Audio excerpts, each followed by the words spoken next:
আসসালামু আলাইকুম রহমতুল্লাহ বারকাতুহু।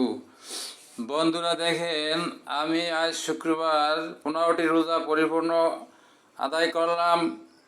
আলহামদুলিল্লাহ, আল্লাহ তাআলার দরবারে অনেক শুকরিয়া আদায় করছি যে আমি দিন মজুরি কাজ করি। আজ শুক্রবার 6 মার্চ 16টি রোজা আদায় করলাম। কাজ করতে যাই নাই, আমি বাড়িতে ছিলাম। জুম্মার নামাজ আদায় করলাম, ইফতার করলাম এবং নামাজ পড়লাম। নামাজের পরে আমি এখন বাড়িতে একা। ছেলের মা, তার বোন অসুস্থ, ঢাকায় মিরপুর বেড়াইতে গেছে। আব্দুর রহমানের মা ঢাকায় গেছে, তাই আমি বাড়িতে একা। আমি ভাত রান্না করলাম। এই যে দেখেন, ভাত রান্না করলাম, এই ইফতার করলাম। ইফতারের পরে নামাজ তারাবি পড়ার পরে তবে খাবো এবং এই সেহরিতে এগুলি খাবো। আমি রোজা রেখেছি, সেন্টারিংয়ের কাজ করি, দিনমজুরি কাজ করি। তাই আজ জুম্মার নামাজ আদায় করব, এর জন্য বাড়িতে আছি, কাজে যাই নাই। এখন আমি দেখেন তরকারি রান্না করতেছি। এই তরকারিটা হলো, আমি এই রোজা রেখেছি, ইফতার করেছি। ইফতারের পরে যে ভাত খাবো, এই তরকারি দিয়ে খাবো। ডিম, আলু, বেগুন এই মিলাইয়া রান্না করতেছি। এর সাথে আমি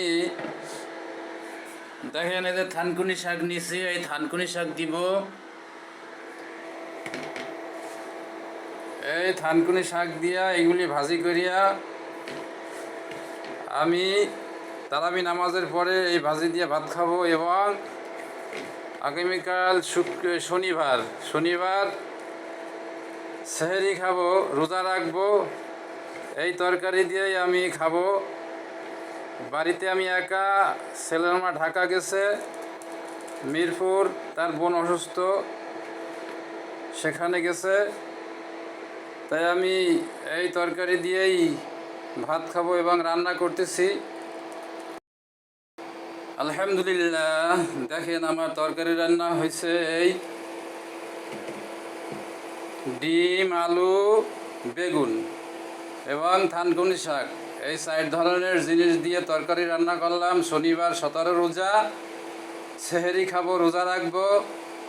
তাই এই তরকারি রান্না হলো, পরিপূর্ণ রান্না হয়েছে। আলহামদুলিল্লাহ, তরকারিটি খুব মজা হবে এবং এই তরকারি দিয়া রোজা রাখলে, তরকারি দিয়া খাইলে সারাদিন সুস্থ থাকা যাবে, ভালো থাকা যাবে। কারণ অনেকে মাছ, গোশ, বিভিন্ন রকমের গরু পাক, কড়া পাক খায়, ভাজা, এগুলি কিন্তু গ্যাস হয়, শরীরে সমস্যা হয়, কাজ করতে পারে না, ঘুমায়, খালি ঘুমায়। আমি তো দিনমজুরি কাজ করি এবং এই ধরনের শাকসবজি দিয়ে তরকারি খাই, রোজা রাখি।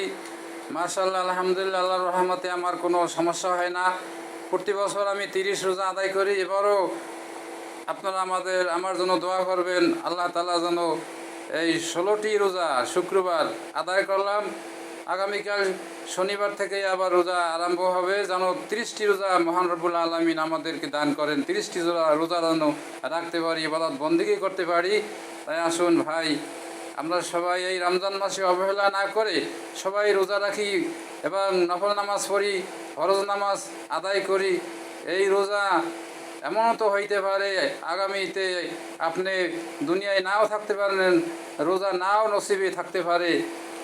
এই রোজার মাসে রোজা রাখলে মহান রব্বুল আলামিন নিজে পুরস্কার দিবেন। এই পুরস্কারের অনুযায়ী ডাইন হাতে আমলনামা পাওয়া যাবে। রসুল সাল্লাল্লাহু আলাইহি ওয়াসাল্লাম সুপারিশ করিয়া জান্নাতবাসী করবেন, রসুল খুশি হবেন। তাই আসুন, আমরা সবাই আল্লাহর বান্দা, রসুলের উম্মত। তাই আমরা এই রোজা রাখি, অবহেলা না করিয়া ফরজ রোজা, নামাজ এবং সবগুলি পরিপূর্ণভাবে আদায় করার চেষ্টা করি। আল্লাহ তাআলা সবাইকে তৌফিক দিন, আমিন।